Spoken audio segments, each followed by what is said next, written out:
Hi, my name is Nick Barter, and today I'm presenting some exploratory research. It's research that suggests rather than proves, and I think one of the key points to take away from this is there's some interesting insights, but more research needs to be done, something I will explain at the end. The research was conducted primarily by myself with statistical analysis done by a colleague, Claire Alston-Knox. What I'm going to do is talk through this research, but in building up to talking about the research results, I'm going to do a bit of background. And as you can see from the title of this, that the research was really on individuals' perceptions and what questions they think might drive sustainable outcomes. So to get into this, the first thing in terms of history is in 1968 we had the Earthrise picture. It's a very familiar picture, everybody's aware of it.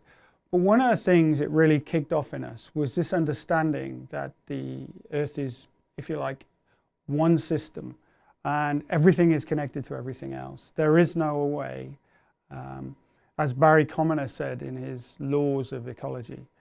But the challenge of that picture and that realization that comes with that picture of everything being connected and there being no way is that reflected in theory? And one of the things I did a few years ago was a review of classic strategic management textbooks, and they tend to treat it all a bit like this, where there's us, that small circle, and the world or the environment is independently given and out there, and the organization doesn't have much of an impact on it. And you can see that that's kind of a misalignment, if you like, and an august scholar called Tom Gladwin outlined in one of his papers, this is a fractured epistemology. It's a knowledge system which seems to assume that we are separate to everything else. But as you can see, the 1968 picture, Earthrise picture, shows that isn't the case. Everything rubs into everything else. There are no boundaries.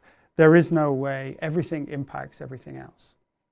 So coming forward a little bit, more recently, it's been argued that we live in the Anthropocene.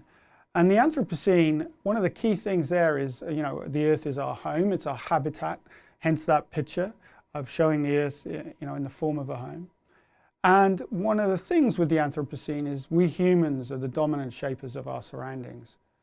And what that also means is, because there's so many people on the planet now, we're entwined, we're close, if you like, metaphorically close, we impact everything. And going forward, we have a real responsibility to think about what habitat we want to live on. And ultimately, that means what kind of Earth we want to live on.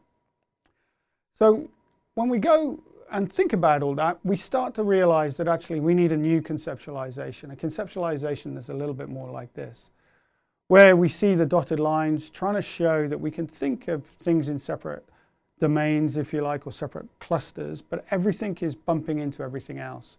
You might put humans at the center, you might put organizations as the next circle out, you might put the biota and the Earth and the surroundings in the next circles out. But the key point is, and the dotted lines signify this, everything bumps into everything else. That, conceptually, from teaching it, I know is easy for people to get their heads around, of course, but then the question is how to action that. And what I've put at the bottom there, the wind is blowing. This is a phrase I picked up from an anthropologist called Tim Ingold. And he argued that one of the challenges of a sentence like the wind is blowing is it creates this notion in us that the wind, the subject, i.e. the wind, is separate to the act of blowing. But that in and of itself is reinforcing or creating a thought process that the wind is separate to the act of blowing. But the truth is, if we want to make it more realistic to what is actually happening in our world and how we live our daily lives, the wind is the blowing. So the wind is the process.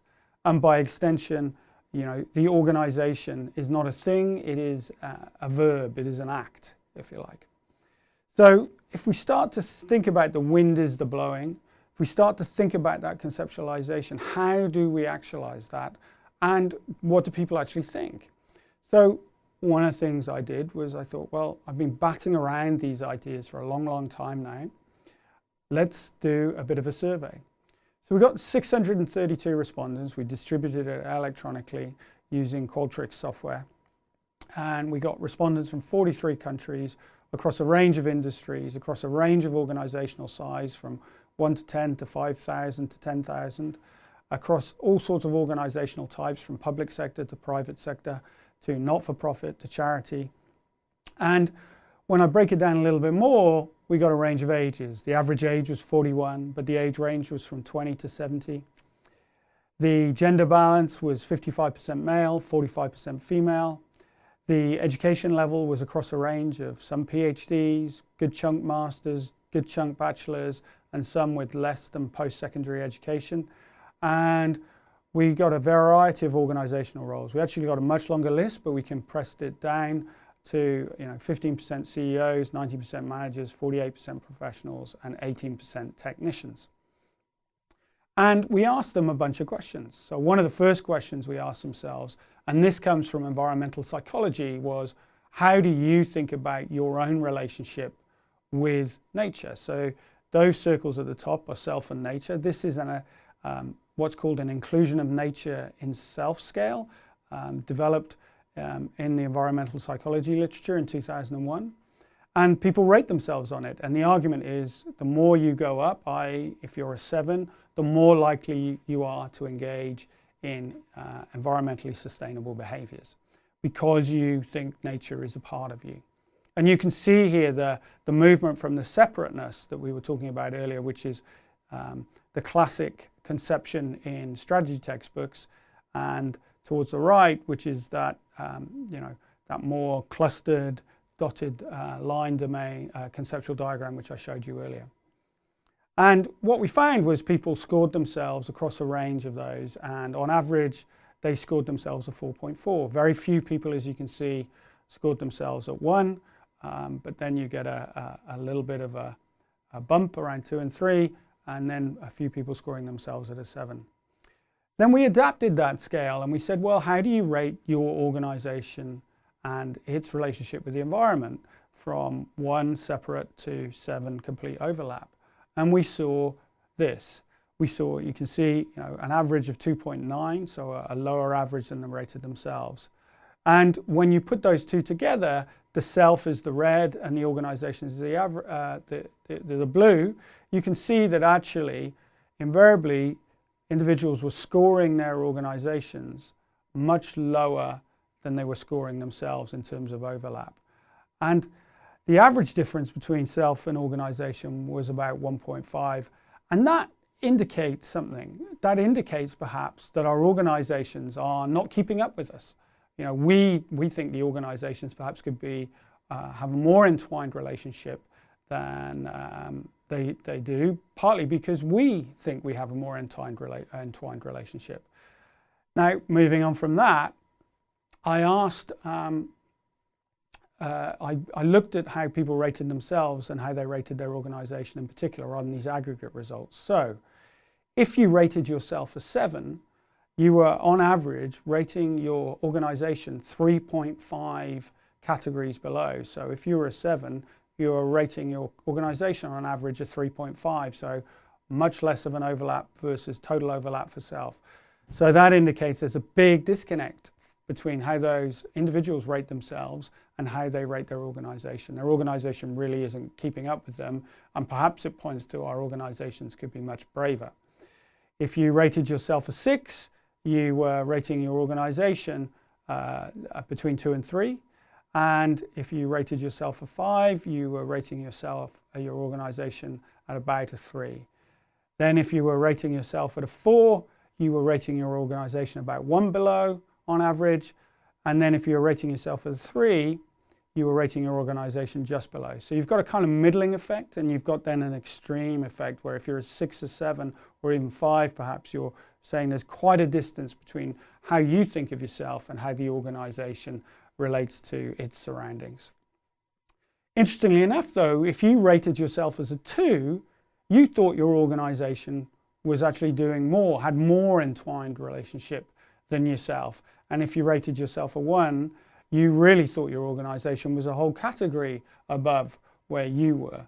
So there's an interesting kind of split there between Those scoring above a 3 thought their organisation was worse than them, and those scoring themselves as a 1 or 2 thought their organisation was better than them. Obviously, there's a question of why. This exploratory research didn't go into interviews, and one of the next stages of research will be to get to the why are people rating this. We could come to our own hypotheses, our own conjectures about why that may be the case. For example, are the people who score themselves a 1 people who are anti-sustainability or anti-climate change, and those kind of people, and are the people that score themselves a 7 really sustainability, really green orientated people. And so never for the people at the 1, whatever the organization does is too much, and for the people at 7, the organization never does enough. But that disconnect also indicates, as I say, that is there a disconnect between morale? Does that lack of lineup between the organization and the self, as perceived by these respondents, indicate that actually, yes, the organization could do more, but also if the organization did more, there would be closer alignment between self and organization, and that would improve morale and the flow-on effects to organizational productivity. I also then asked individuals to say what they thought was the ideal and worst relationship for sustainable outcomes, for sustainable development, for an organization. And what you see here is the worst is the red and the ideal is the green. And you can see here that pretty much everybody knew that the worst is that separate conception. And the ideal is, tracking upwards towards the right. So the ideal actually came out an average of 5.7 and the worst an average of 1.3. So clearly individuals, those respondents, perceive that the organization to achieve SD needs to be much more up the scale, up towards the 5, 6, 7. And clearly they know this total separation is not ideal, is the worst actually. And that in and of itself is interesting because, again, strategy textbooks actually deal in 1, i.e. this notion of an independently given environment relative to the organization. And we saw a different conception of that much earlier in this presentation. Then I looked at how they rated their organizations relative to the ideal, because basically if you go back here you can see very few people, as we remember earlier, very few people rated their organizations very low, but everybody knows that 1 is the worst, and so most people were rating their organization higher than a 1. But relative to the ideal, the people who rated their organization at a 7 said the ideal for the organization was a little bit less than a 7. The people who rated their organization as a 6 said the ideal was a little bit less than a 6. The people who rated their organization as a 5 said the ideal was actually up towards that 6 figure. And the people who rated their organization at a 4 said that ideal was also up around that 6 figure, that 5.7. And then the people who rated their 3, bigger disconnect. Their organization to be ideal needs to get up in those higher figures. And then the people who rated themselves or organization at a 2, not themselves, their organization at a 2, again, saw a big disconnect between where the organization should be. And then lastly, the people who rated themselves as their organization as a 1 saw this big disconnect. So what you can see there really is that everybody is thinking there's a disconnect between their organization and where it should be ideally. The 6s and the 7s think their organization may need to come back more, but most of the organizations at the 5, 4, 3, 2, 1 rating, that lower overlaps rating, think their organization needs to do much more to reach the ideal for sustainable outcomes. And again, that points to a general narrative of the ability for organizations perhaps to do more for sustainability than they would otherwise think. If we then go on, we did some stats analysis on this. So the previous bits were just exploratory analysis. And what we did was we clustered how individuals scored themselves in terms of their self versus nature. 1, 2, and 3 were put together and put in a grouping called low on self, then medium on self for 4 and 5, and high on self for 6 and 7. And we analyzed using Bayesian profile regression. This is really where Claire, my colleague, came to the fore. And we found a bunch of interesting stuff.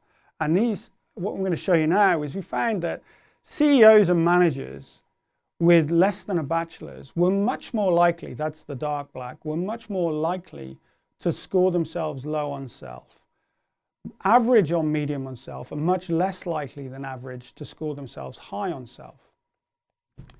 Similarly, technicians with less than a bachelor's degree, or less than or equal to a bachelor's degree, were much likely to score themselves low in terms of their overlap with nature, were average for whether they scored themselves medium in terms of their relationship with nature, and very unlikely or below average for scoring themselves high on overlap with nature. CEOs and managers with masters, though, were across the board. And so they were just average across the board. And then professionals with PhDs were actually much more likely to score themselves high on self, that dark black, and much more likely much less likely to score themselves low on self, and average for the middle. So what that indicates to us that education level at this sense impacts on the sense of overlap we have with nature, a sense of self and our overlap with nature. And that concurs with other environmental psychology literature, which has shown a correlation between education and your sense of overlap with nature.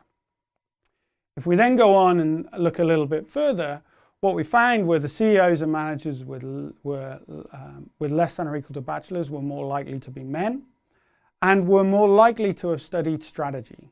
Okay? And because we asked them in the survey whether they studied strategy, sustainable development, both of those subjects or neither of those subjects. The technicians with less than or equal to bachelors were more likely to be female and more likely to not have studied any of the subjects. The CEOs and managers with masters were more likely to be male and more likely to have studied strategy and SD. So you can see here that actually they were average across that ranking of self, and also whereas the CEOs and managers less than or equal to bachelors were much more likely to be low on self. And the professionals with PhDs were average across the board in terms of whether they'd studied strategy, SD, both or neither of those subjects. And that is starting to indicate, and I would say this is exploratory, it starts to indicate that perhaps not just level, but what you study matters. So it's starting to perhaps indicate that if you want to have more individuals in your organization who see themselves as having a higher overlap with nature, and if you then cross-reference that to where they think the ideal for the organization is, you can start to see that actually you're starting to indicate perhaps, and I hesitate perhaps, that actually sustainable organizations need CEOs and managers with masters who have likely have studied strategy and SD. And where did these clusters view the ideal? So the overall average for the ideal, to remind you again, was 5.7. And the CEOs and managers with less than or equal to a bachelor's saw themselves the ideal for the organization of 5.1. The CEOs and managers with masters were actually on that 5.7 line, but I've just pulled them out so you can see more clearly. Technicians with less than or equal to bachelors are around the 5.6, and the PhD professionals are about a 6. So everybody's still clustering around that 5.7. Then the last thing we asked them was, which types of questions do you think are going to drive sustainable outcomes? And we showed them 2 types of questions in 3 different pairs. So the first pair was, if you asked your organization, the solid waste disposed of in my neighborhood or the solid waste on a disposal site, which one is more likely to realize sustainable outcomes? And you can see that my neighborhood comes out very strongly as more likely to realize sustainable outcomes. Similarly, we asked them about the water I drink or the liquid outputs on the environment, and the water I drink was much more likely in their view to realize sustainable outcomes for the organization. And the air I breathe or meeting regulations, and the air I breathe was much more likely to realize sustainable outcomes. And what this indicates is that actually proximity and control in terms of that question phraseology are really important for helping encourage sustainable outcomes. This is a finding that has echoes what's come out of environmental psychology. And it starts to indicate that perhaps we need to think about the language in business of developing sustainable strategies, and perhaps asking ourselves, water I drink, air I breathe, food I eat even, those types of questions, disposed in my neighborhood. Because what those questions do, if you start to ask yourself those questions, they cascade logics about thinking about, well, if I don't want to drink it, what would I need to do to make myself drink it? If I don't want to breathe it, what would we need to do to the process, the closed loop manufacturing, whatever it may be, however we produce the product or service, in order that I would breathe it or drink it or whatever. Again though, what this shows is proximity and control. The questions that emphasize that are important perhaps for driving SD, and that points to a change of language. And what I want you to perhaps try and connect is that language change, water I drink, air I breathe, also doesn't set up this notion of separation. If we think back to the wind is blowing, or the wind is the blowing, the water I drink doesn't separate individuals out from their environment. So I would argue it's pushing more towards that, that dotted line concentric circle conception that we talked about earlier and showed earlier. Also what we found was, doesn't matter which way you analyze this data, doesn't matter if you analyze it by the clusters that we saw, doesn't matter a jot, this is what you get, no matter which way you cut it. So actually everybody, no matter what their background, no matter what their education level, if you use more personal questions, they're likely to think those are going to drive sustainable development. So where does this leave us? So if I was to summarize, this is exploratory research, and much more research is required to get to the why. Why are people answering that? So one of the next stages of research will be to do perhaps some case studies and some, not just the surveying with the electronic survey, but following up with interviews. And then the overall thing I would say with all of this research is it suggests rather than proves, but it suggests a big gap between ourselves and our organizations. It suggests rather than proves our organizations are not where we are, and this has potential implications for morale. Can our organizations be braver in their pursuit of sustainable outcomes? And I would argue that these results indicate that they could be. We know what makes for the worst, and we know the more ideal is more overlap. And this has implications for standard business theory or standard strategic management literature, which deals in separateness, because we know that that's not ideal. And if we want to create sustainable strategies for organizations, I would argue this feeds into the teaching, where we've got to put the right conceptualizations in front of people. And we know that actually questions emphasizing proximity and control are what individuals are more likely to think is required for SD. Now, the key thing I would say with that is more questions are needed. Three pairs is not enough. There's perhaps different question pairs for different industries. A whole raft of them perhaps need to develop. But there are implications for language, business language, in terms of using distant language versus language that emphasizes closeness, proximity, lack of separation. The other thing I think we know is that education matters, particularly the level of education and maybe what you learn. So that really is it for this. I hope this has been interesting to you. There's much more research to be underway, and don't hesitate to get in touch if you want to find out more. Thanks for your time.